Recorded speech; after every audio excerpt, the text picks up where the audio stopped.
प्रश्न पर सिख गुरुआं दे नावां अगे तां श्री पद की वरतों आम की जाती है, जिमें श्री गुरु नानक देव जी, श्री गुरु गोबिंद सिंह जी जां श्री गुरु ग्रंथ साहिब जीओ।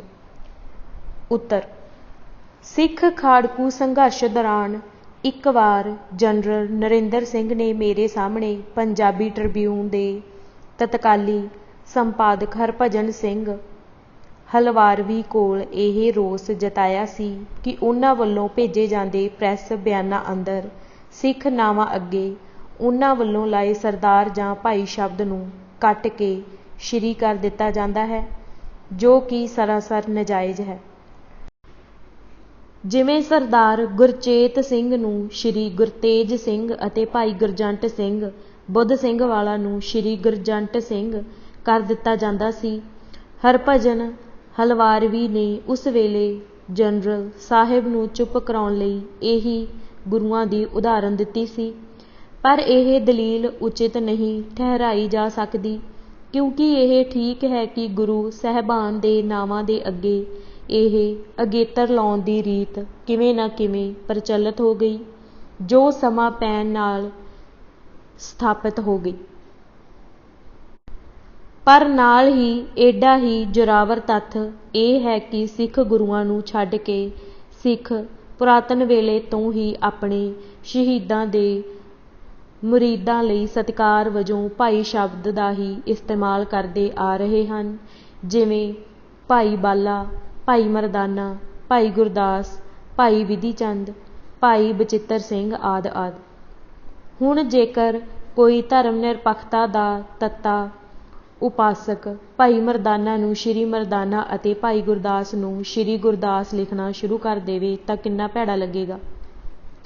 गुरुआं दे नावां मूरे श्री लाउण दी रीत बिना शक हिंदू परंपरा विचों आई है, जिवें श्री राम, श्री कृष्ण, श्री भगवत गीता आदि। गुरुआं दा उन्हां दे मरीदां नालों वखरेवा करन लई सिखां ने उन्हां प्रति वधवां सत्कार प्रगटाउण वास्ते भाई दी थां हिंदू परंपरा चों श्री शब्द की वरतों शुरू की हो सकती है। अपने आप विच यह गल इतराजयोग नहीं बनती, भावें कि भारती मुसलमानां ने अपनी सुतंत्र पछाण बनाई रखण लई इस मामले विच भी कोई समझौता नहीं किया। जेकर मुसलमानां दे नां अगे श्री दा अगेतर लाउण दी कोई मिसाल नहीं मिलती, पर गुरुआं दे मामले विच स्थापित हो चुकी रीत दे हवाले नाल एक ऐनी ही स्थापित हो चुकी दूसरी रीत नूं बदलना किवें योग ठहराया जा सकता है। गदरी बाबियां ने भाई शब्द दा इस्तेमाल करन दी रीत चेतन रूप विच आरंभ कीती सी अते जीवन भर इस दी पूरी पालना कीती सी। इस तो उन्हां दा अपने धर्म ते सभ्याचार नाल लगाव प्रगट हुंदा है। इस रीत नूं बदलण दी कोई वजह तां होनी चाहीदी है। गदरी बाबियां नूं छड्ड के जां उन्हां तो बाद, क्योंकि उन्हां नाल नेड़ियों विचरण वाला सचिंदर नाथ सनियाल उन्हां दे नां लिखण वेले इस मर्यादा दा पूरा पालन करदा है। गदर लहर बारे जो भी लिखिया गया उस विचों भाई शब्द लगभग गायब हो गया। गल एक शब्द दी नहीं, जिवें गल होई है शब्दां दे पिछे सभ्याचार खड़ा हुंदा है। किसी शब्द नूं खत्म करना उस पिछे खड़े सभ्याचार नूं वाढा धरना है। प्रोफैसर मलविंदरजीत सिंह जी दी उपरोक्त टुक पढ़ के तां यह भी कहा जा सकता है कि यह गल गदरी बाबियां दी आत्मा नूं कतल करन दे तुल है। जून 1920 विच फजलाबाद जिला गुरदासपुर विखे एक भारी दीवान विच सिख संगत वल्लों यह गुरमता प्रवान किया गया सी कि माइकल अडवायर नूं पंजाब तो जाण लग्गिया माण पत्र पेश करन वाले सिख आगू यथा सुंदर सिंह मजीठिया, गज्जन सिंह लुधियाना, गोपाल सिंह भागोवालिया, रूड़ सिंह सरबराह, गुरबख्श सिंह सकत्तर सिख लीग आदिक तनखाईए हैं अते इन्हां दे नाम नाल सरदार जां भाई पद ना वरतिया जावे। जदों अकाली अखबार ਵੱਲੋਂ ਆਪਣੇ 9 ਜੁਲਾਈ ਦੇ ਅੰਕ ਵਿੱਚ ਭੁਲੇਖੇ ਨਾਲ ਗੁਰਬਖਸ਼ ਸਿੰਘ ਦੇ ਨਾਂ ਨਾਲ ਭਾਈ ਸ਼ਬਦ ਵਰਤਿਆ ਗਿਆ ਤਾਂ ਉਹਨਾਂ ਨੇ 15 ਜੁਲਾਈ ਦੇ ਪਰਚੇ ਵਿੱਚ ਮਾਫ਼ੀ ਮੰਗ ਲਈ ਸੀ ਅਤੇ ਸਿੱਖ ਸੰਗਤ ਨੂੰ ਖਿਮਾ ਬਖਸ਼ਣ ਦੀ ਜਾਚਨਾ ਕੀਤੀ ਸੀ। ਪ੍ਰਸ਼ਨ: ਫਿਰ ਸਰਦਾਰ ਜਗਜੀਤ ਸਿੰਘ ਕੋਲੋਂ ਇਹ ਐਡੀ ਵੱਡੀ ਭੁੱਲ ਕਿਸ ਤਰ੍ਹਾਂ ਹੋ ਗਈ? ਉੱਤਰ: ਐਡੀ ਵੱਡੀ ਗੱਲ ਐਵੇਂ ਸੁਤੇ ਸਿੱਧ ਤਾਂ ਹੋ ਨਹੀਂ ਸਕਦੀ। ਸਪਸ਼ਟ ਹੈ ਕਿ ਇਸ ਪਿੱਛੇ ਇੱਕ ਨਿਸ਼ਚਿਤ ਸੋਚ ਕੰਮ ਕਰਦੀ ਹੈ, ਉਹੀ ਸੋਚ ਜਿਸ ਦਾ ਜ਼ਿਕਰ ਉੱਪਰ ਕੀਤਾ ਗਿਆ ਹੈ। ਸਰਦਾਰ ਜਗਜੀਤ ਸਿੰਘ ਵੱਲੋਂ ਭਾਈ ਦੀ ਥਾਂ ਸ਼੍ਰੀ ਸ਼ਬਦ ਦੀ ਵਰਤੋਂ ਇਸ ਕਰਕੇ ਕੀਤੀ ਮਾਲੂਮ ਹੁੰਦੀ ਹੈ ਕਿ ਉਹਨਾਂ ਦੀਆਂ ਨਜ਼ਰਾਂ ਵਿੱਚ ਭਾਈ ਇੱਕ ਜਾਤੀ ਵਿਸ਼ੇਸ਼ ਸ਼ਬਦ ਹੈ।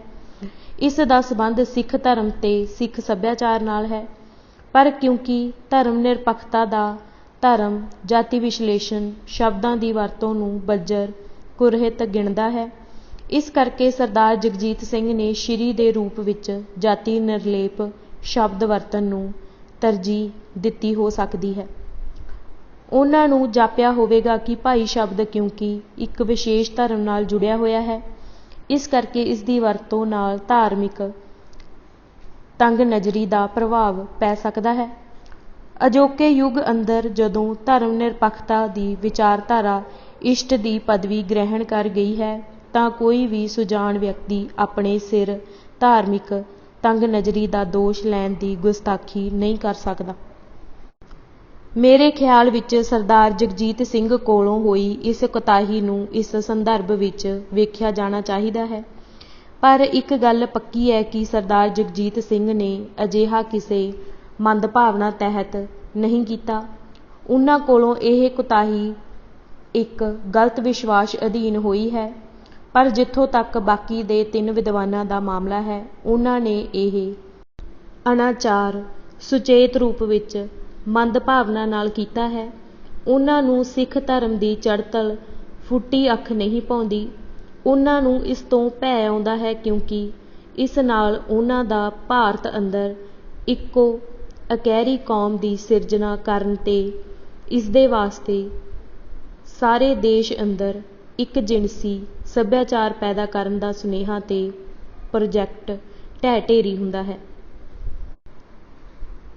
ਹਰਭਜਨ ਹਲਵਾਰਵੀ ਨੇ ਬਾਅਦ ਵਿੱਚ ਮੇਰੇ ਨਾਲ ਗੱਲਬਾਤ ਦੌਰਾਨ ਸਾਫ਼ ਮੰਨਿਆ ਸੀ ਕਿ ਉਹਨਾਂ ਨੂੰ ਉੱਪਰੋਂ ਇਹ ਜ਼ੁਬਾਨੀ ਕਲਾਮੀ ਹਦਾਇਤ ਮਿਲੀ ਸੀ ਕਿ ਸਿੱਖ ਨਾਵਾਂ ਦੇ ਅੱਗੇ ਸਰਦਾਰ ਜਾਂ ਭਾਈ ਦੇ ਅਗੇਤਰ ਵਰਤਣ ਤੋਂ ਗੁਰੇਜ਼ ਕੀਤਾ ਜਾਵੇ ਅਤੇ ਇਸ ਦੀ ਜਗ੍ਹਾ ਸ਼੍ਰੀ ਸ਼ਬਦ ਦੀ ਵਰਤੋਂ ਕਰਨ ਨੂੰ ਤਰਜੀਹ ਦਿੱਤੀ ਜਾਵੇ।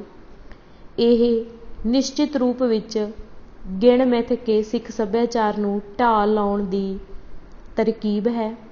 ਇਹ ਸੱਭਿਆਚਾਰਕ ਵਿਲੱਖਣਤਾਵਾਂ ਨੂੰ ਖਤਮ ਕਰਕੇ ਇਕਸਾਰਤਾ ਲਿਆਉਣ ਦੀ ਚਲਾਕੀ ਹੈ।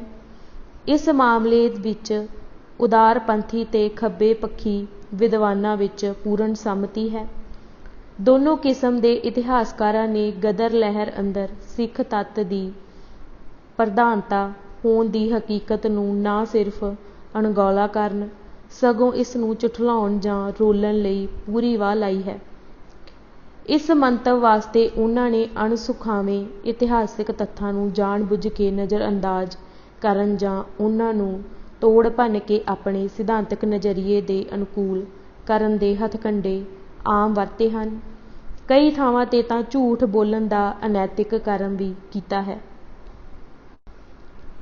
ਸਚਿੰਦਰ ਨਾਥ ਸਨਿਆਲ ਆਪਣੀ ਸਵੈ ਜੀਵਨੀ ਅੰਦਰ ਗਦਰੀਆਂ ਦੀ ਸ਼ਨਾਖਤ ਸਾਫ਼-ਸਾਫ਼ ਸਿੱਖਾਂ ਵਜੋਂ ਕਰਦਾ ਹੈ। ਉਹ ਕਿਤੇ ਵੀ ਉਹਨਾਂ ਦੀ ਇਸ ਸ਼ਨਾਖਤ ਤੋਂ ਇਨਕਾਰੀ ਹੋਣ ਜਾਂ ਇਸ ਸੱਚਾਈ ਤੋਂ ਪਾਸਾ ਵੱਟ ਕੇ ਲੰਘਣ ਦਾ ਯਤਨ ਨਹੀਂ ਕਰਦਾ। ਸਨਿਆਲ ਕੋਈ ਆਮ ਵਿਅਕਤੀ ਨਹੀਂ, ਉਹ ਆਪਣੇ ਵੇਲੇ ਦਾ ਉੱਘਾ ਕ੍ਰਾਂਤੀਕਾਰੀ ਸੀ ਅਤੇ ਉਸਨੇ ਬੰਗਾਲ ਤੋਂ ਚੱਲ ਕੇ ਪੰਜਾਬ ਅੰਦਰ ਗਦਰ ਪਾਰਟੀ ਦੀਆਂ ਸਰਗਰਮੀਆਂ ਦਾ ਬੰਗਾਲ ਦੀ ਕ੍ਰਾਂਤੀਕਾਰੀ ਧਾਰਾ ਨਾਲ ਸੁਮੇਲ ਕਰਨ ਵਿੱਚ ਅਹਿਮ ਰੋਲ ਅਦਾ ਕੀਤਾ ਸੀ। ਉਹ ਪ੍ਰਸਿੱਧ ਬੰਗਾਲੀ ਕ੍ਰਾਂਤੀਕਾਰੀ ਰਿਆਸ ਬਿਹਾਰੀ ਬੋਸ ਦਾ ਲੈਫਟੈਨੈਂਟ ਸੀ ਅਤੇ ਬੋਸ ਨੂੰ ਪੰਜਾਬ ਲਿਆਉਣ ਵਾਲਾ ਉਹੀ ਸੀ। ਕਹਿਣ ਦਾ ਭਾਵ ਇਹ ਹੈ ਕਿ ਉਸ ਦਾ ਗਦਰ ਪਾਰਟੀ ਨਾਲ ਬਹੁਤ ਹੀ ਨਿਰਣਾਕਾਰੀ ਸਮੇਂ ਅੰਦਰ ਗੂੜ੍ਹਾ ਵਾਹ ਵਾਸਤਾ ਸੀ। ਜਿਸ ਆਦਮੀ ਦਾ ਗਦਰ ਪਾਰਟੀ ਬਾਰੇ ਇੰਨਾ ਗੂੜਾ ਅਨੁਭਵ ਹੋਵੇ ਅਤੇ ਜਿਸ ਨੇ ਜੀਵਨ ਭਰ ਆਪਣੇ ਆਦਰਸ਼ਾਂ ਤੇ ਅਕੀਦਿਆਂ ਉੱਤੇ ਅਡੋਲ ਰਹਿੰਦਿਆਂ ਹਕੂਮਤੀ ਕਰੋਪੀ ਦਾ ਪੂਰੀ ਸਿਦਕ ਦਿਲੀ ਤੇ ਸੂਰਬੀਰਤਾ ਨਾਲ ਸਾਹਮਣਾ ਕੀਤਾ ਹੋਵੇ, ਉਸ ਦੀ ਗਵਾਹੀ ਨੂੰ ਬਣਦੀ ਅਹਿਮੀਅਤ ਦਿੱਤੀ ਜਾਣੀ ਚਾਹੀਦੀ ਹੈ। ਇਹ ਨਿਰਾ ਸਦਾਚਾਰ ਦਾ ਮਾਮਲਾ ਨਹੀਂ, ਇਤਿਹਾਸਕਾਰੀ ਦਾ ਧਰਮ ਵੀ ਹੈ। ਪਰ ਕਿਉਂਕਿ ਉਸ ਦੀ ਇਹ ਗਵਾਹੀ ਉਪਰੋਕਤ ਇਤਿਹਾਸਕਾਰਾਂ ਦੇ ਸਿਧਾਂਤਕ ਨਜ਼ਰੀਏ ਦੇ ਨਾ ਸਿਰਫ ਅਨੁਕੂਲ ਹੀ ਨਹੀਂ, ਸਗੋਂ ਇਸ ਦਾ ਖੋਖਲਾਪਣ ਉਘਾੜਦੀ ਹੈ, ਇਸ ਕਰਕੇ ਉਹਨਾਂ ਨੇ ਇਸ ਨੂੰ ਪੂਰੀ ਤਰ੍ਹਾਂ ਅਣਡਿੱਠ ਕਰ ਦਿੱਤਾ, ਆਪਣੀਆਂ ਲਿਖਤਾਂ ਅੰਦਰ ਇਸ ਬਾਰੇ ਚੁੱਪ ਹੀ ਸਾਧ ਲਈ ਹੈ। ਭਾਈ ਰਣਧੀਰ ਸਿੰਘ ਪ੍ਰਤੀ ਕੋਝਾ ਵਤੀਰਾ। ਅਣਮਤੀਆਂ ਨੇ ਭਾਈ ਸਾਹਿਬ ਭਾਈ ਰਣਧੀਰ ਸਿੰਘ ਨਰੰਗਵਾਲ ਨੂੰ ਇਤਿਹਾਸ ਵਿੱਚੋਂ ਅਲੋਪ ਕਰ ਦਿੱਤਾ ਹੈ। ਹਾਲਾਂਕਿ ਭਾਈ ਸਾਹਿਬ ਦੀ ਮਿਸਾਲ ਬਹੁਤ ਹੀ ਅਹਿਮ ਤੇ ਵਿਲੱਖਣ ਹੈ। ਇਸ ਸੱਚਾਈ ਦਾ ਸਾਰੇ ਇਤਿਹਾਸਕਾਰਾਂ ਨੇ ਉਚੇਚਾ ਜ਼ਿਕਰ ਕੀਤਾ ਹੈ ਕਿ ਗਦਰੀ ਦੇਸ਼ ਭਗਤਾਂ ਨੂੰ ਪਰਦੇਸਾਂ ਤੋਂ ਵਾਪਸ ਆ ਕੇ ਆਪਣੇ ਦੇਸ਼ ਦੇ ਲੋਕਾਂ ਦਾ ਸਮਰਥਨ ਨਹੀਂ ਮਿਲਿਆ ਸੀ ਅਤੇ ਦੇਸ਼ ਦੀ ਕਿਸੇ ਵੀ ਰਾਜਸੀ ਸੰਸਥਾ ਜਾਂ ਸਭਾ ਸੁਸਾਇਟੀ ਨੇ ਉਹਨਾਂ ਦਾ ਸਾਥ ਨਹੀਂ ਦਿੱਤਾ ਸੀ। ਭਾਈ ਸਾਹਿਬ ਭਾਈ ਰਣਧੀਰ ਸਿੰਘ ਇੱਕੋ ਇੱਕ ਵਿਅਕਤੀ ਸਨ ਜਿਨ੍ਹਾਂ ਨੇ ਆਪਣੇ ਪੂਰੇ ਜਥੇ ਸਮੇਤ ਜਾਨਾਂ ਦੀ ਪਰਵਾਹ ਨਾ ਕਰਦੇ ਹੋਏ ਗਦਰੀ ਸੂਰਬੀਰਾਂ ਦਾ ਗਹਿ ਗੱਡਵਾਂ ਸਾਥ ਦਿੱਤਾ ਸੀ। ਭਾਈ ਸਾਹਿਬ ਜੀ 19 ਫਰਵਰੀ 1915 ਜੋ ਗਦਰ ਦੀ ਤਾਰੀਖ ਮਿਥੀ ਗਈ ਸੀ ਨੂੰ ਆਪਣੇ ਜਥੇ ਸਮੇਤ ਫਿਰੋਜ਼ਪੁਰ ਛਾਉਣੀ ਤੇ ਧਾਵਾ ਕਰਨ ਵਾਸਤੇ ਪਹੁੰਚੇ ਸਨ। ਇਸ ਤੋਂ ਇਲਾਵਾ ਉਹਨਾਂ ਨੇ ਭਾਈ ਕਿਸ਼ਨ ਸਿੰਘ ਗੜਗੱਜ ਦੇ ਰਾਹੀਂ ਰਾਵਲਪਿੰਡੀ ਦੀ ਸਿੱਖ ਪਲਟਨ ਅੰਦਰ ਵੀ ਬਗਾਵਤ ਕਰਾਉਣ ਦੇ ਇੰਤਜ਼ਾਮ ਕੀਤੇ ਹੋਏ ਸਨ। ਮੁਖਬਰ ਦੇ ਵਿਸ਼ਵਾਸਘਾਤ ਕਰਕੇ ਗਦਰ ਦੀ ਯੋਜਨਾ ਦੇ ਫੇਲ ਹੋ ਜਾਣ ਤੋਂ ਬਾਅਦ ਵੀ ਭਾਈ ਨਿਧਾਨ ਸਿੰਘ ਚੁੱਗਾ ਨੇ ਭਾਈ ਰਣਧੀਰ ਸਿੰਘ ਦੇ ਜਥੇ ਦੀ ਮਦਦ ਨਾਲ ਪਹਾੜਾਂ ਵਿੱਚ ਮੰਡੀ ਸੁਕੇਤ ਦੀ ਰਿਆਸਤ, ਜਿਹੜੀ ਅੰਗਰੇਜ਼ੀ ਸਰਕਾਰ ਦੇ ਪ੍ਰਬੰਧ ਹੇਠ ਸੀ ਤੇ ਅੰਗਰੇਜ਼ ਅਫਸਰ ਰਾਣੀ ਨੂੰ ਤੰਗ ਕਰਦੇ ਸਨ, ਵਿੱਚ ਬਗਾਵਤ ਕਰਨ ਦੀ ਵਿਉਂਤ ਬਣਾਈ ਸੀ, ਜੋ ਉਹਨਾਂ ਨੂੰ ਭਾਈ ਰੂੜ ਸਿੰਘ ਚੂੜਚੱਕ ਸਮੇਤ ਕਮਾਲਪੁਰ ਪਿੰਡ 'ਚੋਂ ਗ੍ਰਿਫਤਾਰ ਕਰ ਲਏ ਜਾਣ ਸਦਕਾ ਨੇਪਰੇ ਨਾ ਚੜ੍ਹ ਸਕੀ। ਬਾਅਦ ਵਿੱਚ ਜਾ ਕੇ ਜਦੋਂ ਭਾਈ ਸਾਹਿਬ ਬਾਰੇ ਸਾਰਾ ਭੇਦ ਉਜਾਗਰ ਹੋ ਗਿਆ ਤਾਂ ਉਹਨਾਂ ਨੂੰ ਜਥੇ ਦੇ 2 ਦਰਜਨ ਤੋਂ ਵਧੇਕ ਮੈਂਬਰਾਂ ਸਮੇਤ ਗ੍ਰਿਫਤਾਰ ਕਰਕੇ ਉਹਨਾਂ ਉੱਤੇ ਲਾਹੌਰ ਸਾਜ਼ਿਸ਼ ਕੇਸ, ਸਰਕਾਰੀ ਫਾਈਲਾਂ ਵਿੱਚ ਜਿਹਨੂੰ ਪਹਿਲਾਂ ਸਪਲੀਮੈਂਟਰੀ ਲਾਹੌਰ ਸਾਜ਼ਿਸ਼ ਕੇਸ ਕਿਹਾ ਗਿਆ ਹੈ, ਦਾ ਮੁਕੱਦਮਾ ਚਲਾਇਆ ਗਿਆ ਅਤੇ 30 ਮਾਰਚ 1916 ਨੂੰ ਸਰਕਾਰ ਅੰਗਰੇਜ਼ੀ ਵਿਰੁੱਧ ਬਗਾਵਤ ਦੇ ਦੋਸ਼ ਵਿੱਚ ਉਮਰ ਕੈਦ ਤੇ ਜ਼ਬਤੀ ਜਾਇਦਾਦ ਦੀ ਸਜ਼ਾ ਸੁਣਾਈ ਗਈ। ਆਪ ਜੀ ਨੇ ਲਗਾਤਾਰ 15 ਸਾਲ ਤੇ 7 ਮਹੀਨੇ ਮੁਲਤਾਨ, ਨਾਗਪੁਰ, ਹਜ਼ਾਰੀਬਾਗ ਅਤੇ ਰਾਜਮੰਦਰੀ ਜੇਲ੍ਹਾਂ ਅੰਦਰ ਨਰਕ ਭਰੀ ਕੈਦ ਕੱਟੀ। ਜੇਲ੍ਹਾਂ ਅੰਦਰ ਆਪ ਉੱਤੇ ਬੇਤਹਾਸ਼ਾ ਤਸ਼ੱਦਦ ਢਾਇਆ ਗਿਆ, ਪਰ ਹੋਰਨਾਂ ਗਦਰੀ ਸੂਰਬੀਰਾਂ ਦੀ ਤਰ੍ਹਾਂ ਆਪ ਨੇ ਵੀ ਸਾਰੀਆਂ ਦੁੱਖ ਮੁਸੀਬਤਾਂ ਦਾ ਖਿੜੇ ਮੱਥੇ ਸਾਹਮਣਾ ਕਰਕੇ ਦਿਖਾ ਦਿੱਤਾ ਕਿ ਬਿਪਤ ਕਾਲ ਵਿੱਚ ਗੁਰੂ ਦੇ ਸੱਚੇ ਸਿੱਖ ਦੀ ਰਹਿਣੀ ਬਹਿਣੀ ਕਿਸ ਤਰ੍ਹਾਂ ਹੁੰਦੀ ਹੈ ਅਤੇ ਉਹ ਆਈ ਮੁਸੀਬਤ ਨੂੰ ਕਿਵੇਂ ਝੱਲਦਾ ਹੈ। ਭਾਈ ਸਾਹਿਬ ਨੇ ਜੇਲ੍ਹ ਵਿੱਚ ਬੈਠਿਆਂ ਪੁਲਿਸ ਦੀ ਪੁੱਛਗਿੱਛ ਤੇ ਜੇਲ੍ਹ ਦਾ ਅਨੁਭਵ ਚਿੱਠੀਆਂ ਦੇ ਜ਼ਰੀਏ ਆਪਣੇ ਇੱਕ ਪ੍ਰੇਮੀ ਭਾਈ ਨਾਹਰ ਸਿੰਘ ਨਾਲ ਸਾਂਝਾ ਕੀਤਾ, ਜਿਸ ਨੂੰ ਭਾਈ ਨਾਹਰ ਸਿੰਘ ਨੇ ਬਾਅਦ ਵਿੱਚ ਜੇਲ੍ਹ ਚਿੱਠੀਆਂ ਦੇ ਸਿਰਲੇਖ ਹੇਠ ਕਿਤਾਬ ਦੀ ਸ਼ਕਲ ਵਿੱਚ ਛਾਪਿਆ। ਹੈਰਾਨੀ ਦੀ ਗੱਲ ਹੈ ਕਿ ਸਰਦਾਰ ਜਗਜੀਤ ਸਿੰਘ ਤੋਂ ਬਿਨਾਂ ਉੱਪਰ ਬਿਆਨੇ 3 ਇਤਿਹਾਸਕਾਰਾਂ ਨੇ ਗਦਰ ਪਾਰਟੀ ਦਾ ਇਤਿਹਾਸ ਲਿਖਣ ਵਾਲੇ ਭਾਈ ਸਾਹਿਬ ਦੀ ਇਸ ਕਿਤਾਬ ਨੂੰ ਵਿਚਾਰਨਾ ਜ਼ਰੂਰੀ ਜਾਂ ਯੋਗ ਨਹੀਂ ਸਮਝਿਆ। ਉਹਨਾਂ ਨੇ ਕਿਤੇ ਵੀ ਇਸ ਰਚਨਾ ਦਾ ਜ਼ਿਕਰ ਨਹੀਂ ਕੀਤਾ। ਗੁਰਚਰਨ ਸਿੰਘ ਸੈਂਸਰਾ ਨੇ ਗਦਰ ਲਹਿਰ ਨਾਲ ਮਾਮੂਲੀ ਵਾਸਤਾ ਰੱਖਣ ਵਾਲੇ ਵਿਅਕਤੀਆਂ ਜਿਵੇਂ ਭਾਈ ਪਰਮਾਨੰਦ, ਰਾਜਾ ਮਹਿੰਦਰ ਪ੍ਰਤਾਪ ਆਦਿ ਦੀਆਂ ਸਵੈ ਜੀਵਨੀਆਂ ਤਾਂ ਪੂਰੀ ਨੀਝ ਲਾ ਕੇ ਪੜ੍ਹੀਆਂ ਹਨ ਅਤੇ ਇਹਨਾਂ ਨੂੰ ਪੁਸਤਕ ਸੂਚੀ ਵਿੱਚ ਵੀ ਯੋਗ ਥਾਂ ਦਿੱਤੀ ਹੈ, ਪਰ ਗਦਰ ਦੀ ਯੋਜਨਾ ਵਿੱਚ ਅਹਿਮ ਸਥਾਨ ਰੱਖਣ ਵਾਲੇ ਅਤੇ ਇਸ ਦੇ ਬਦਲੇ ਭਾਰੀ ਕਸ਼ਟ ਭੋਗਣ ਵਾਲੇ ਭਾਈ ਰਣਧੀਰ ਸਿੰਘ ਦੇ ਅਨੁਭਵਾਂ, ਭਾਵ ਜੇਲ੍ਹ ਚਿੱਠੀਆਂ ਨੂੰ ਪੜ੍ਹਨ ਦੀ ਲੋੜ ਨਹੀਂ ਸਮਝੀ। ਇਹੀ ਹਾਲ ਹਰੀਸ਼ ਪੁਰੀ ਦਾ ਹੈ। ਉਸ ਨੇ ਆਪਣੀ ਕਿਤਾਬ ਵਿੱਚ ਸੈਂਕੜਿਆਂ ਦੀ ਗਿਣਤੀ ਵਿੱਚ ਸੋਮਿਆਂ ਦੀ ਵਰਤੋਂ ਕੀਤੀ ਹੈ, ਪਰ ਭਾਈ ਰਣਧੀਰ ਸਿੰਘ ਦੀਆਂ ਜੇਲ੍ਹ ਚਿੱਠੀਆਂ, ਜੋ ਕਿ ਇਤਿਹਾਸ ਲਈ ਮੁੱਢਲੇ ਸੋਮੇ ਦੀ ਮਹੱਤਤਾ ਰੱਖਦੀਆਂ ਹਨ, ਨੂੰ ਅਛੂਤ ਸਮਝ ਕੇ ਨਜ਼ਰ-ਅੰਦਾਜ਼ ਕਰ ਦਿੱਤਾ ਗਿਆ ਹੈ। ਸੋਹਣ ਸਿੰਘ ਜੋਸ਼ ਨੇ ਤਾਂ ਹੱਦ ਹੀ ਮੁਕਾ ਦਿੱਤੀ ਹੈ। ਉਸ ਦੀ 600 ਤੋਂ ਵੱਧ ਸਫ਼ਿਆਂ ਦੀ ਕਿਤਾਬ ਅੰਦਰ ਭਾਈ ਸਾਹਿਬ ਭਾਈ ਰਣਧੀਰ ਸਿੰਘ ਦਾ ਨਾਂ ਪੂਰੀ ਤਰ੍ਹਾਂ ਗਾਇਬ ਹੈ। ਇਸ ਦਾ ਜ਼ਿਕਰ ਇੱਕ ਵੀ ਜਗ੍ਹਾ ਨਹੀਂ ਮਿਲਦਾ। ਇੱਥੋਂ ਤੱਕ ਕਿ ਫਿਰੋਜ਼ਪੁਰ ਛਾਉਣੀ ਉੱਤੇ ਹਮਲਾ ਕਰਨ ਦੀ ਅਸਫਲ ਰਹੀ ਕੋਸ਼ਿਸ਼ ਦਾ ਵਰਣਨ ਕਰਨ ਵੇਲੇ ਵੀ ਉਸ ਨੇ ਭਾਈ ਸਾਹਿਬ ਅਤੇ ਉਹਨਾਂ ਦੇ ਜਥੇ ਦਾ ਕਿਤੇ ਜ਼ਿਕਰ ਨਹੀਂ ਕੀਤਾ, ਜਦੋਂ ਕਿ ਛਾਉਣੀ ਉੱਤੇ ਹਮਲਾ ਕਰਨ ਦੀ ਵਿਉਂਤ ਵਿੱਚ ਇਸ ਜਥੇ ਦੀ ਮੋਹਰੀ ਭੂਮਿਕਾ ਮਿਥੀ ਗਈ ਸੀ, ਜਿਸ ਕਰਕੇ ਹੀ ਉਹਨਾਂ ਨੂੰ ਇੰਨੀ ਸਖਤ ਸਜ਼ਾ ਸੁਣਾਈ ਗਈ ਸੀ। ਇਤਿਹਾਸਕਾਰ ਨੂੰ ਇੰਨਾ ਤਅੱਸਬ ਕੀ ਆਖੇ। ਉਪਰੋਕਤ ਇਤਿਹਾਸਕਾਰਾਂ ਤੇ ਉਹਨਾਂ ਦੇ ਕੋੜਮੇ ਦੇ ਹੋਰਨਾਂ ਕਈ ਵਿਦਵਾਨਾਂ ਲੇਖਕਾਂ ਨੇ ਗਦਰੀਆਂ ਉੱਤੇ ਜੇਲ੍ਹਾਂ ਅੰਦਰ ਢਾਏ ਗਏ ਵਹਿਸ਼ੀ ਜ਼ੁਲਮਾਂ ਬਾਰੇ ਬਹੁਤ ਵਿਸਥਾਰ ਵਿੱਚ ਲਿਖਿਆ ਹੈ, ਪਰ ਇਹਨਾਂ ਵਿੱਚ ਹਜ਼ਾਰੀ ਬਾਗ ਦੀ ਜੇਲ੍ਹ, ਜਿੱਥੇ ਭਾਈ ਸਾਹਿਬ ਨੂੰ ਲੰਮਾ ਸਮਾਂ ਜਥੇ ਦੇ ਮੈਂਬਰਾਂ ਸਮੇਤ ਕੈਦ ਵਿੱਚ ਰੱਖਿਆ ਗਿਆ ਸੀ ਅਤੇ ਉਹਨਾਂ ਨੂੰ ਬੇਹੱਦ ਕਸ਼ਟ ਦਿੱਤੇ ਗਏ ਸਨ, ਦਾ ਵਰਣਨ ਕਰਨ ਤੋਂ ਪਰਹੇਜ਼ ਕੀਤਾ ਗਿਆ ਹੈ।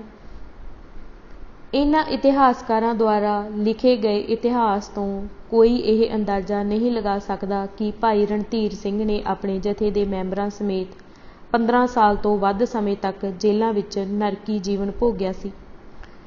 ਇੰਨੀ ਤੰਗ ਨਜ਼ਰ ਸੋਚ ਰੱਖਣ ਵਾਲੇ ਲੋਕ ਜੇਕਰ ਆਪਣੇ ਆਪ ਨੂੰ ਅਗਾਂਹ-ਵਧੂ ਤੇ ਰੌਸ਼ਨ ਖਿਆਲ ਸਮਝਦੇ ਤੇ ਅਖਵਾਉਂਦੇ ਹਨ ਅਤੇ ਧਰਮ ਅੰਦਰ ਤੰਗ ਨਜ਼ਰੀ ਦੇ ਬੀਜ ਪਰਖਦੇ ਹਨ, ਤਾਂ ਇਸ ਨੂੰ ਦੰਭ ਤੋਂ ਬਿਨਾਂ ਹੋਰ ਕੀ ਕਿਹਾ ਜਾ ਸਕਦਾ ਹੈ। ਇਹ ਦੰਭ ਨਿੱਜੀਗਤ ਨਹੀਂ, ਇਸ ਦੀ ਜੜ ਆਧੁਨਿਕ ਵਿਚਾਰਧਾਰਾ ਤੇ ਸੱਭਿਆਚਾਰ ਅੰਦਰ ਲੱਗੀ ਹੋਈ ਹੈ। ਇਹ ਇਸ ਵਿਚਾਰਧਾਰਾ ਦਾ ਜਮਾਂਦਰੂ ਖਾਸਾ ਹੈ। ਇਸ ਸਿਲਸਿਲੇ ਵਿੱਚ ਡਾਕਟਰ ਰਘਬੀਰ ਸਿੰਘ ਵੱਲੋਂ ਗਦਰੀ ਕੈਦੀਆਂ ਨੂੰ ਜੇਲ੍ਹਾਂ ਅੰਦਰ ਦਿੱਤੇ ਗਏ ਕਸ਼ਟਾਂ ਬਾਰੇ ਲਿਖਿਆ ਇੱਕ ਲੰਮਾ ਲੇਖ ਖੱਬੇ ਪੱਖੀ ਵਿਦਵਾਨਾਂ ਦੀ ਤੰਗ ਨਜ਼ਰ ਸੋਚ ਦੀ ਸ਼ੁੱਧ ਵੰਨਗੀ ਮੁਹੱਈਆ ਕਰਦਾ ਹੈ। ਇਸ ਲੇਖ ਅੰਦਰ ਲੇਖਕ ਨੇ ਹੋਰ ਸਭਨਾਂ ਜੇਲ੍ਹਾਂ ਬਾਰੇ ਲਿਖਿਆ ਹੈ, ਪਰ ਹਜ਼ਾਰੀ ਬਾਗ ਦੀ ਜੇਲ੍ਹ ਬਾਰੇ ਇੱਕ ਸ਼ਬਦ ਵੀ ਨਹੀਂ ਲਿਖਿਆ। ਹਾਲਾਂਕਿ ਇਹ ਜੇਲ੍ਹ ਅੰਡੇਮਾਨ ਦੀ ਸੈਲੂਲਰ ਜੇਲ੍ਹ ਤੋਂ ਬਾਅਦ ਸਭ ਨਾਲੋਂ ਭੈੜੇ ਨਰਕ ਦਾ ਨਮੂਨਾ ਸੀ। ਸ਼ੁੱਧ ਸੱਚੇ ਸੰਗਰਾਮੀਆਂ ਨਾਲ ਇਸ ਕਦਰ ਵਤੀਰਾ ਕਰਨਾ ਨੈਤਿਕ ਅਨਾਚਾਰ ਹੈ। ਪ੍ਰਸ਼ਨ: ਹਰੀਸ਼ ਪੁਰੀ ਨੇ ਆਪਣੀ ਕਿਤਾਬ ਵਿੱਚ ਦਾਅਵਾ ਕੀਤਾ ਹੈ ਕਿ ਬਾਬਾ ਸੋਹਣ ਸਿੰਘ ਭਕਨਾ ਨੇ ਉਹਨਾਂ ਨਾਲ ਗੱਲਬਾਤ ਦੇ ਦੌਰਾਨ ਗਦਰੀਆਂ ਨੂੰ ਪੰਜਾਬੀ ਜਾਂ ਸਿੱਖ ਕਹੇ ਜਾਣ ਉੱਤੇ ਇਤਰਾਜ਼ ਕਰਦਿਆਂ ਕਿਹਾ ਸੀ ਕਿ ਅਸੀਂ ਹਿੰਦੁਸਤਾਨੀ ਸਾਂ ਅਤੇ ਸਾਡਾ ਧਰਮ ਦੇਸ਼ ਭਗਤੀ ਸੀ।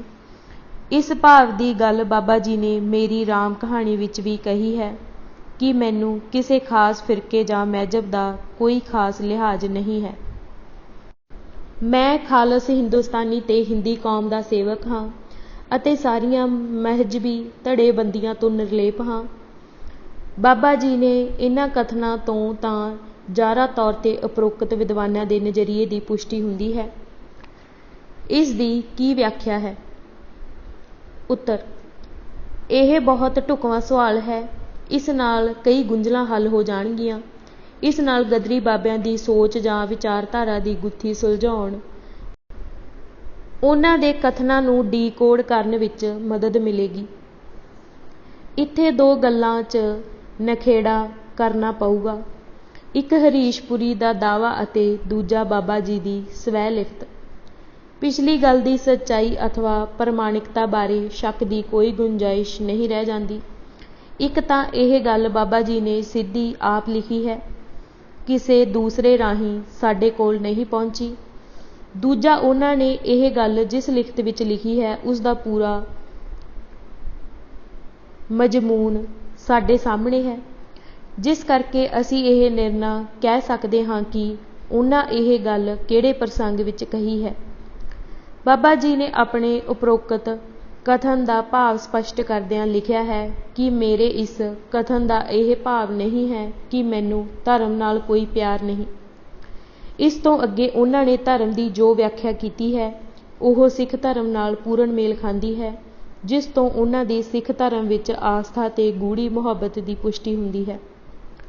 ਹਰੀਸ਼ ਪੁਰੀ ਦੇ ਦਾਅਵੇ ਦੀ ਵੱਡੀ ਸਮੱਸਿਆ ਇਹ ਹੈ ਕਿ ਬਾਬਾ ਜੀ ਨਾਲ ਉਹਨਾਂ ਦੀ ਹੋਈ ਦੱਸੀ ਜਾਂਦੀ ਗੱਲਬਾਤ ਦਾ ਸਾਡੇ ਕੋਲ ਕੋਈ ਵਿਸਤ੍ਰਿਤ ਵੇਰਵਾ ਨਹੀਂ ਹੈ।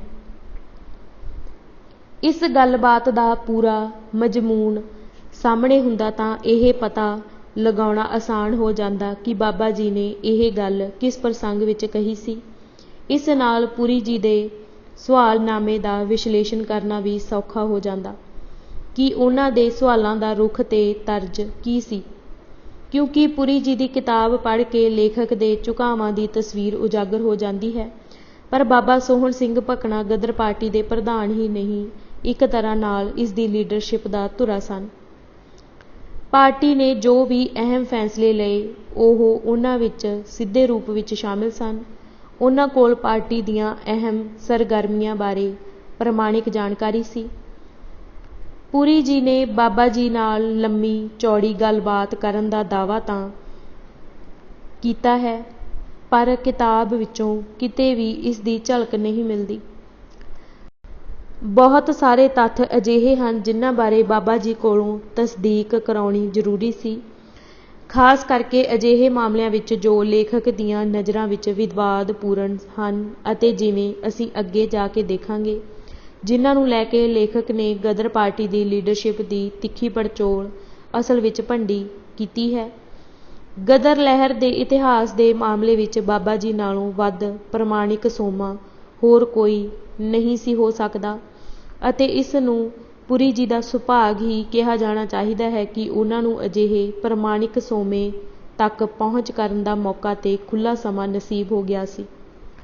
ਪਰ ਅਫਸੋਸ ਦੀ ਗੱਲ ਹੈ ਕਿ ਉਸ ਨੇ ਇਸ ਉਚੇਚੀ ਸਹੂਲਤ ਦਾ ਯੋਗ ਫਾਇਦਾ ਨਹੀਂ ਲਿਆ।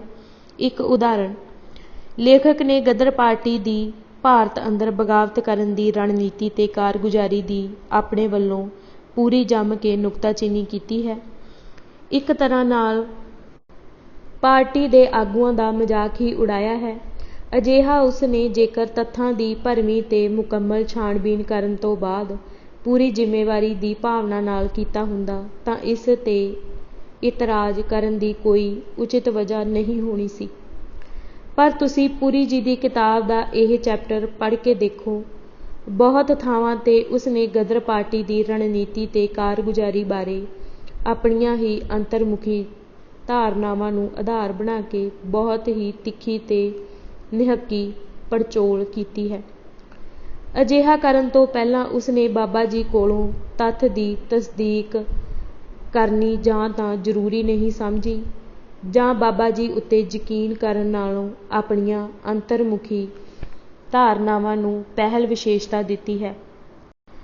ਮਿਸਾਲ ਵਜੋਂ ਗਦਰ ਪਾਰਟੀ ਦੇ ਖੁਫੀਆ ਕਮਿਸ਼ਨ ਦੇ ਗਠਨ ਬਾਰੇ ਪੁਰੀ ਜੀ ਨੇ ਬਾਬਾ ਭਕਨਾ ਦੇ ਬਿਆਨ ਉੱਤੇ ਯਕੀਨ ਕਰਨਾ ਯੋਗ ਨਹੀਂ ਸਮਝਿਆ ਅਤੇ ਉਸ ਨੇ ਬਾਬਾ ਜੀ ਉੱਤੇ ਅਤਕਥਨੀ ਦਾ ਇਲਜ਼ਾਮ ਲਾਉਣ ਤੋਂ ਸੰਕੋਚ ਨਹੀਂ ਕੀਤਾ ਅਤੇ ਉਹ ਵੀ ਬੇਹੱਦ ਕੱਚੇ ਆਧਾਰ ਤੇ।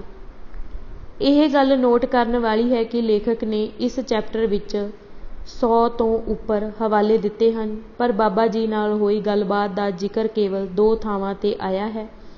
ਕਿਤਾਬ ਵਿੱਚ ਲੇਖਕ ਨੇ ਕਈ ਥਾਵਾਂ ਤੇ ਬਾਬਾ ਜੀ ਵੱਲੋਂ ਕਈਆਂ ਦੱਸੀਆਂ ਅਜਿਹੀਆਂ ਗੱਲਾਂ ਜਿਹੜੀਆਂ ਲੇਖਕ ਦੇ ਸਿਧਾਂਤਕ ਚੌਖਟੇ ਤੇ ਉਸ ਦੀਆਂ ਅੰਤਰਮੁਖੀ ਧਾਰਨਾਵਾਂ ਦੇ ਅਨੁਕੂਲ ਨਹੀਂ ਦੀ ਭਰੋਸੇਯੋਗਤਾ ਬਾਰੇ ਸ਼ੰਕਾ ਜ਼ਾਹਿਰ ਕਰਨ ਤੋਂ ਰਤੀ ਸੰਕੋਚ ਨਹੀਂ ਕੀਤਾ। ਲੇਖਕ ਦੇ ਇਸ ਵਤੀਰੇ ਤੋਂ ਸਾਫ਼ ਜ਼ਾਹਿਰ ਹੁੰਦਾ ਹੈ ਕਿ ਉਸ ਦੀ ਰੁਚੀ ਸੱਚ ਨੂੰ ਜਾਣਨ ਵਿੱਚ ਘੱਟ ਤੇ ਆਪਣੀਆਂ ਅੰਤਰਮੁਖੀ ਧਾਰਨਾਵਾਂ ਨੂੰ ਮੰਨਣਯੋਗ ਬਣਾਉਣ ਵਿੱਚ ਵਧੇਰੇ ਹੈ। ਇਸ ਕਰਕੇ ਬਾਬਾ ਭਕਨਾ ਦੇ ਉਪਰੋਕਤ ਕਥਨ ਬਾਰੇ ਪੁਰੀ ਜੀ ਦੇ ਦਾਅਵੇ ਉੱਤੇ ਇੰਨ ਬਿੰਨ ਯਕੀਨ ਕਰਨਾ ਔਖਾ ਹੈ। ਪ੍ਰਸ਼ਨ, ਤੁਹਾਡੀ ਗੱਲ ਵਿੱਚੇ ਹੈ। ਤੁਸੀਂ ਵੀ ਤਾਂ ਅਜੇ ਹੁਣੇ ਆਪਣੇ ਪੱਖ ਦੀ ਪੁਸ਼ਟੀ ਵਜੋਂ ਹਰਭਜਨ ਹਲਵਾਰਵੀ ਨਾਲ ਹੋਈ ਗੱਲਬਾਤ ਦਾ ਹਵਾਲਾ ਦਿੱਤਾ ਹੈ। ਜੋ ਗੱਲ ਤੁਸੀਂ ਹਰੀਸ਼ ਪੁਰੀ ਬਾਰੇ ਕਹਿ ਰਹੇ ਹੋ, ਇਹੋ ਗੱਲ ਕੋਈ ਤੁਹਾਡੇ ਬਾਰੇ ਵੀ ਤਾਂ ਕਹਿ ਸਕਦਾ ਹੈ। ਇਸ ਬਾਰੇ ਤੁਹਾਡੀ ਕੀ ਵਿਆਖਿਆ ਹੈ? ਉੱਤਰ, ਤੁਸੀਂ ਠੀਕ ਕੀਤਾ। ਇਹੋ ਗੱਲ ਮੈਂ ਆਪ ਕਰਨੀ ਸੀ। ਜੇਕਰ ਇਹ ਵੀ ਮੰਨ ਲਿਆ ਜਾਵੇ ਕਿ ਹਰੀਸ਼ ਪੁਰੀ ਨੇ ਬਾਬਾ ਭਕਨਾ ਦੇ ਕਥਨਾਂ ਨੂੰ ਪੂਰੀ ਸੱਚਾਈ ਤੇ ਇਮਾਨਦਾਰੀ ਨਾਲ ਪੇਸ਼ ਕੀਤਾ ਹੈ, ਫਿਰ ਵੀ ਇਸ ਮਾਮਲੇ ਨੂੰ ਇੱਕ ਹੋਰ ਪੱਖ ਤੋਂ ਜਾਂਚਣ ਦੀ ਲੋੜ ਹੈ। ਇਹ ਹਮੇਸ਼ਾ ਜ਼ਰੂਰੀ ਨਹੀਂ ਹੁੰਦਾ ਕਿ ਕੋਈ ਵਿਅਕਤੀ ਆਪਣੇ ਬਾਰੇ ਜੋ ਗੱਲ ਕਹਿੰਦਾ ਹੈ ਉਹ ਉਸ ਬਾਰੇ ਪੂਰਾ ਸਪਸ਼ਟ ਤੇ ਚੇਤੰਨ ਹੋਵੇ। ਕਈ ਵਾਰ ਉਸ ਦੀ ਆਪਣੀ ਸਮਝ ਵਿੱਚ ਘਚੋਲਾ ਤੇ ਸਵੈ ਵਿਰੋਧ ਹੋ ਸਕਦੇ ਹਨ। ਅਜਿਹੀ ਸੰਭਾਵਨਾ ਬਹੁਤ ਆਮ ਹੁੰਦੀ ਹੈ। ਇਸ ਕਰਕੇ ਨਿਰਾਪੁਰਾ ਕਿਸੇ ਵਿਅਕਤੀ ਦੇ ਕਥਨਾਂ ਉੱਤੇ ਨਿਰਭਰ ਨਹੀਂ ਕੀਤਾ ਜਾ ਸਕਦਾ। ਉਸ ਦੇ ਕਥਨਾਂ ਨੂੰ ਉਸ ਦੇ ਸਮੁੱਚੇ ਅਭਿਆਸ ਦੇ ਚਾਨਣ ਵਿੱਚ ਰੱਖ ਕੇ ਦੇਖਣ ਦੀ ਲੋੜ ਹੁੰਦੀ ਹੈ। ਤੁਸੀਂ ਹਰਭਜਨ ਹਲਵਾਰਵੀ ਦੀ ਗੱਲਬਾਤ ਬਾਰੇ ਸਵਾਲ ਕੀਤਾ। ਜੇਕਰ ਕਿਸੇ ਦੇ ਮਨ ਅੰਦਰ ਇਸ ਦੀ ਪ੍ਰਮਾਣਿਕਤਾ ਬਾਰੇ ਕੋਈ ਸ਼ੱਕ ਖੜਾ ਹੁੰਦਾ ਹੈ ਤਾਂ ਉਹ ਉਸ ਦੌਰ ਦੇ ਪੰਜਾਬੀ ਟ੍ਰਿਬਿਊਨ ਦੀਆਂ ਜਿਲਦਾਂ ਫਰੋਲ ਕੇ ਦੇਖ ਲਵੇ। ਇਸ ਵਿੱਚ ਛਪੀਆਂ ਖਬਰਾਂ ਦੀ ਤੁਲਨਾ ਅਜੀਤ ਅਖਬਾਰ ਵਿੱਚ ਛਪੀਆਂ ਖਬਰਾਂ ਨਾਲ ਕੀਤੀ ਜਾ ਸਕਦੀ ਹੈ। ਇਸ ਤੇ ਆਪੇ ਪਤਾ ਚੱਲ ਜਾਊਗਾ ਕਿ ਇੱਕੋ ਖਬਰ ਜਦੋਂ ਅਜੀਤ ਅਖਬਾਰ ਵਿੱਚ ਛਪਦੀ ਹੈ ਤਾਂ ਸਿੱਖ ਨਾਵਾਂ ਅੱਗੇ ਭਾਈ ਜਾਂ ਸਰਦਾਰ ਅਗੇਤਰ ਲੱਗਾ ਹੋਇਆ ਅਤੇ ਪੰਜਾਬੀ ਟ੍ਰਿਬਿਊਨ ਉਸੇ ਖਬਰ ਵਿੱਚ ਭਾਈ ਜਾਂ ਸਰਦਾਰ ਦੀ ਥਾਂ ਹਰ ਜਗ੍ਹਾ ਸ਼੍ਰੀ ਲੱਗਾ ਹੋਇਆ। ਸੋ ਕਹਿਣ ਦਾ ਭਾਵ ਹੈ ਕਿ ਅਸਲੀਅਤ ਨੂੰ ਜਾਣਨ ਲਈ ਕਿਸੇ ਵਿਅਕਤੀ ਨਾਲ ਹੋਈ ਗੱਲਬਾਤ ਨੂੰ ਕਈ ਸਾਰੇ ਪੱਖਾਂ ਨਾਲ ਜੋੜ ਕੇ ਦੇਖਣ ਦੀ ਲੋੜ ਹੁੰਦੀ ਹੈ। ਕਿਸੇ ਵਿਅਕਤੀ ਦੀ ਸਮੁੱਚੀ ਸ਼ਖਸੀਅਤ ਤੇ ਸਥਿਤੀ ਨੂੰ ਪੂਰੀ ਚੰਗੀ ਤਰ੍ਹਾਂ ਜਾਣੇ ਬਿਨਾਂ ਉਸ ਦੇ ਸ਼ਬਦਾਂ ਦਾ ਸਹੀ ਭਾਵ ਸਮਝਣਾ ਅਤੇ ਇਸ ਦੀ ਠੀਕ ਵਿਆਖਿਆ ਕਰਨੀ ਔਖੀ ਹੋ ਜਾਂਦੀ ਹੈ। ਪਰ ਖੋਜ ਪ੍ਰਤੀ ਅਜਿਹੇ ਜ਼ਿੰਮੇਵਾਰ ਪਹੁੰਚ ਅਪਣਾਉਣ ਲਈ ਮਨ ਅੰਦਰ ਯਥਾਰਥ ਨੂੰ ਸਮਝਣ ਦੀ ਸੂਚੀ ਰੀਝ ਤੇ ਜਿਗਿਆਸਾ ਹੋਣੀ ਜ਼ਰੂਰੀ ਹੈ। ਇਸ ਸੱਚੀ ਸੂਚੀ ਤੇ ਬੁਨਿਆਦੀ ਭਾਵਨਾ ਬਿਨਾਂ ਖੋਜ ਕਾਰਜ ਪ੍ਰਤੀ ਦਰੁਸਤ ਵਤੀਰਾ ਨਹੀਂ ਅਪਣਾਇਆ ਜਾ ਸਕਦਾ। ਜਿਸ ਵਿਦਵਾਨ ਦਾ ਮੁੱਖ ਸਰੋਕਾਰ ਯਥਾਰਥ ਨੂੰ ਸਮਝਣਾ ਨਹੀਂ ਬਲਕਿ ਇਸ ਨੂੰ ਆਪਣੇ ਅੰਤਰਮੁਖੀ ਵਿਚਾਰਾਂ, ਮਨੌਤਾਂ ਤੇ ਧਾਰਨਾਵਾਂ ਦੇ ਅਨੁਕੂਲ ਪੇਸ਼ ਕਰਨਾ ਹੈ, ਉਸ ਦੀ ਗੱਲਬਾਤ ਦਾ ਤਰੀਕਾ ਵੱਖਰਾ ਹੁੰਦਾ ਹੈ ਅਤੇ ਨਾਲ ਹੀ ਜੇਕਰ ਉਹ ਵਿਦਵਾਨ ਬੌਧਿਕ ਤੌਰ ਤੇ ਤੇਜ਼ ਤਰਾਰ ਹੋਵੇ ਤਾਂ ਉਹ ਆਪਣੀ ਮੁਲਾਕਾਤੀ ਦੇ ਭੋਲੇਪਨ ਦਾ ਗਲਤ ਲਾਭ ਲੈਣ ਤੋਂ ਸੰਕੋਚ ਨਹੀਂ ਕਰਦਾ, ਖਾਸ ਕਰਕੇ ਉਸ ਹਾਲਤ ਵਿੱਚ ਜਦੋਂ ਮੁਲਾਕਾਤੀ ਨੂੰ ਉਸ ਦੀ ਸੁਹਿਰਦਤਾ ਬਾਰੇ ਕੋਈ ਸ਼ੱਕ ਸੁਭਾ ਨਾ ਹੋਵੇ। ਜੇ ਮੁਲਾਕਾਤੀ ਉਸ ਦੀ ਖਸਲਤ ਦਾ ਜਾਣੂ ਹੋਵੇ ਤਾਂ ਉਹ ਅਜਿਹੇ ਝੂਠੇ ਖੋਜ ਵਿਗਿਆਨੀ ਦੀ ਚਾਲ ਵਿੱਚ ਨਹੀਂ ਆਉਂਦਾ। ਇਸ ਪਰਥਾਏ ਬਾਬਾ ਗੁਰਮੁਖ ਸਿੰਘ ਲਲਤੋਂ ਅਤੇ ਬਾਬਾ ਸੋਹਣ ਸਿੰਘ ਜੋਸ਼ ਵਿਚਕਾਰ ਹੋਈ ਮੁੱਠਭੇੜ ਬਹੁਤ ਰੋਚਕ ਤੇ ਸਿੱਖਿਆ ਭਰਪੂਰ ਹੈ। ਬਾਬਾ ਭਗਤ ਸਿੰਘ ਬਿਲਗਾ ਦੇ ਦੱਸਣ ਮੁਤਾਬਕ ਸੋਹਣ ਸਿੰਘ ਜੋਸ਼ ਨੇ ਗਦਰ ਪਾਰਟੀ ਦਾ ਇਤਿਹਾਸ ਲਿਖਣ ਲਈ ਹੋਰਨਾਂ ਗਦਰੀ ਬਾਬਿਆਂ ਵਾਂਗ ਹੀ ਇੱਕ ਵਾਰ ਦੇਸ਼ ਭਗਤ ਯਾਦਗਾਰ ਹਾਲ ਜਲੰਧਰ ਵਿਖੇ ਬਾਬਾ ਗੁਰਮੁਖ ਸਿੰਘ ਲਲਤੋਂ ਨਾਲ ਵੀ ਗੱਲਬਾਤ ਕਰਨ ਦਾ ਯਤਨ ਕੀਤਾ ਸੀ। ਦੋਵੇਂ ਕੁਰਸੀਆਂ ਲੈ ਕੇ ਗੱਲਬਾਤ ਲਈ ਬੈਠ ਗਏ ਸਨ। ਬਾਬਾ ਬਿਲਗਾ ਨੇ ਉਸ ਮੌਕੇ ਦਾ ਦ੍ਰਿਸ਼ ਇਸ ਤਰ੍ਹਾਂ ਚਿਤਰਿਆ ਹੈ।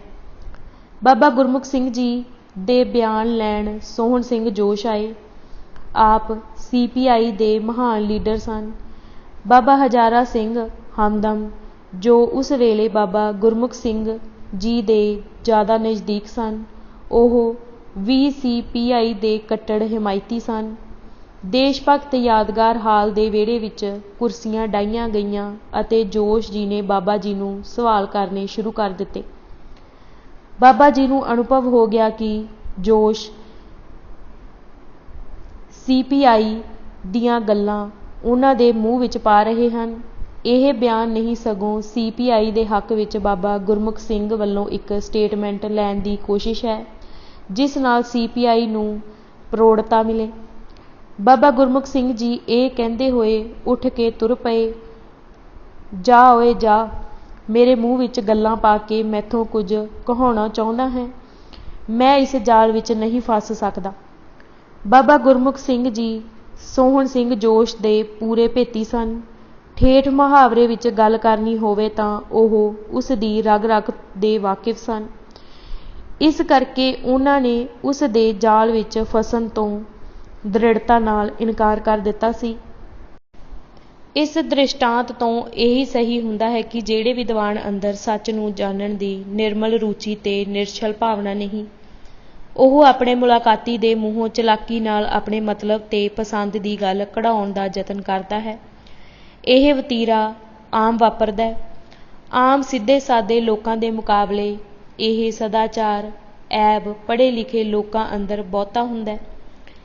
ਬਾਬਾ ਸੋਹਣ ਸਿੰਘ ਭਕਨਾ ਨੇ ਅਮਰੀਕਾ ਅੰਦਰ ਆਪਣੇ ਕੌੜੇ ਅਨੁਭਵ 'ਚੋਂ ਇਸ ਕਿਸਮ ਦੇ ਪੜ੍ਹੇ ਲਿਖਿਆਂ ਬਾਰੇ ਬਹੁਤ ਖਰਵੀਆਂ ਟਿੱਪਣੀਆਂ ਕੀਤੀਆਂ ਹਨ। ਉਹਨਾਂ ਕੈਲੀਫੋਰਨੀਆ ਦੇ ਸਿੱਧੇ ਸਾਦੇ ਹਿੰਦੀਆਂ ਦੇ ਪੜ੍ਹੇ ਲਿਖੇ ਚਲਾਕ ਲੋਕਾਂ ਹੱਥੋਂ ਠੱਗੇ ਜਾਣ ਦਾ ਜ਼ਿਕਰ ਬੜੇ ਦੁੱਖ ਨਾਲ ਕੀਤਾ ਹੈ। ਅੱਜ ਅਸੀਂ ਗਦਰੀ ਬਾਬੇ ਕੌਣ ਸਨ ਕਿਤਾਬ ਦੇ 101 ਪੰਨੇ ਪੜ੍ਹ ਚੁੱਕੇ ਹਾਂ। ਬਾਕੀ ਦੀ ਕਿਤਾਬ ਅਸੀਂ ਅਗਲੇ ਭਾਗ ਵਿੱਚ ਪੜ੍ਹਾਂਗੇ। ਵਾਹਿਗੁਰੂ ਜੀ ਕਾ ਖਾਲਸਾ, ਵਾਹਿਗੁਰੂ ਜੀ ਕੀ ਫਤਿਹ।